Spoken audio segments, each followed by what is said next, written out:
വർഷങ്ങളോളം PSG തേടി നടന്ന സ്വപ്ന കിരീടമാണ് ചാമ്പ്യൻസ് ലീഗ്. കൃത്യമായി പറഞ്ഞാൽ 13 വർഷം. യൂറോപ്യൻ ക്ലബ് ഫുട്ബോളിലെ ഏറ്റവും വലിയ കിരീടം നേടാൻ ആയിരക്കണക്കിന് കോടികളാണ് ഖത്തർ മുതലാളിമാർ PSG വേണ്ടി പൊട്ടിച്ചത്. അതിനുവേണ്ടി ഒരുവിധ എല്ലാ സൂപ്പർ താരങ്ങളെയും അവർ വാങ്ങാൻ ശ്രമിച്ചു. പലരും വന്നു. മെസ്സി അടക്കം, ഇബ്രാഹിമോവിച്ച്, തിയാഗോ സിൽവ എന്നിവരെ വാങ്ങി 2012 PSG ഈ യാത്ര തുടങ്ങിയത്. Messi, Neymar, Mbappe, Ramos, Buffon തുടങ്ങിയവർ വരികയും ചെയ്തു. എന്നിട്ടും അവർക്ക് നിർണായകമായ ചാമ്പ്യൻസ് ലീഗ് കിരീടം നേടാൻ സാധിച്ചിരുന്നില്ല. എന്നാൽ 2024-25 സീസണിൽ കളിയാകെ മാറി.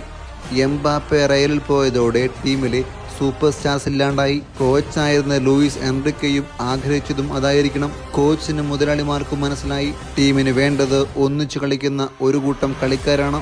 അതുകൊണ്ടാണ് ഇപ്പോഴത്തെ PSG ടീമിൽ സൂപ്പർ താരങ്ങളെ കാണാൻ കഴിയില്ല. മറിച്ച് ടീമിന് വേണ്ടി പോരാടുന്ന, ജയിക്കാൻ ഏതറ്റം വരെയും പോകുന്ന യുവ താരങ്ങളെ കാണാം. കോച്ച് തൻ്റെ സിസ്റ്റത്തിന് പറ്റിയ മികച്ച താരങ്ങളെ പാരീസിലെത്തിച്ചു.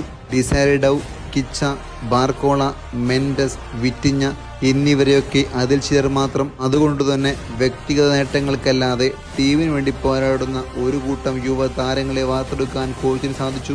പണം വാരിയെറിഞ്ഞ് തന്നെയാണ് ഇന്നത്തെ പാരീസ് ഇവിടെ വരെ എത്തിയത്.